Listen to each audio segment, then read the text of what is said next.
Le livre audio, c'est un compagnon de voyage assez extraordinaire. C'est formidable parce que les personnages, justement, des voix comme celle d'Audrey, vous accompagnent dans les voyages et changent complètement la temporalité du voyage.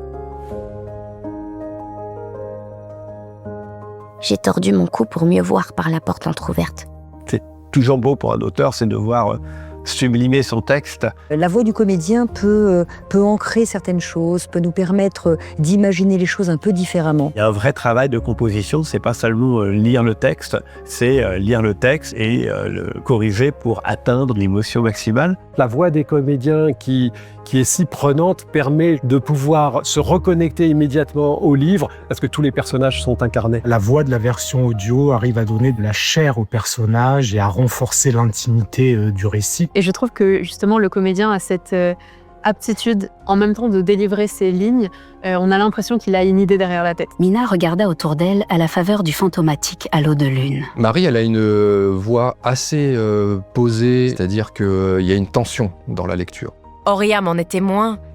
J'ai tout fait pour m'habituer à son imminence. Que ce soit la voix, l'intonation, le professionnalisme qu'elle a mis dans sa lecture, tout était exactement comme je l'imaginais, peut-être même mieux. Vite, elle ouvrit la poche de son blouson pour attraper son téléphone et déclencha la fonction torche de l'appareil. Jean-Marc Couder a une capacité incroyable de passer d'une ambiance à l'autre. Il peut se retrouver dans un hôpital psychiatrique, à faire parler un psychotique justement en pleine crise. Il va prendre l'intonation de la psychiatre qui interroge. Certains flics et gendarmes pensaient que des puissants étaient mêlés à ce fiasco. C'est étonnant parce que nous, on écrit le livre, on entend un peu les dialogues et autres dans notre tête. Quand j'écris, j'ai aussi les voix des personnages dans ma tête. Ils parlent dans ma tête. Mais c'est tellement jamais aussi bien fait que quand on entend une comédienne comme Marie le faire, où là, il y a du rythme, ça vit. À l'époque, Suprématie, c'était une fanfiction, du coup, j'avais des voix très figées en tête.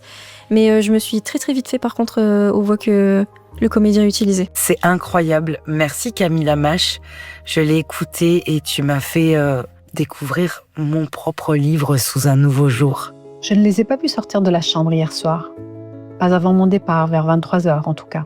J'adore accompagner mes personnages avec ma voix. C'est une façon de leur donner vie autrement, de les découvrir aussi autrement. Je suis dans ma bulle avec eux. La lecture à voix haute et dans le studio, c'est une expérience qui est très intense, qui moi me permet en fait de revivre l'écriture de mon roman d'une manière extrêmement particulière, dans une bulle, un cocon. C'est important, je trouve, de revenir au cœur du texte et avoir la chance de le relire à travers l'oralité qui change quand même tout. C'est assez jouissif. Laissez-moi vous soumettre quelques énigmes pour illustrer cela. Quand j'écris mes livres, je pense au format audio. Je m'entends déjà lire le livre au moment où je l'écris. Alors moi, j'avais vraiment à cœur de pouvoir poser ma voix sur mon livre. J'entends le bruit du vent qui s'engouffre, y compris à l'intérieur du logis. C'est beaucoup de choses que j'ai vues, senties, ressenties avec une intensité. Et si quelqu'un d'autre que moi l'avait lu, il aurait manqué quelque chose. C'était d'autant plus pertinent pour de la poésie encore plus, que ce soit moi qui les lise, parce qu'il y a vraiment un aspect musicalité et rythmique dans le poème. Puis il y a la sensibilité, évidemment,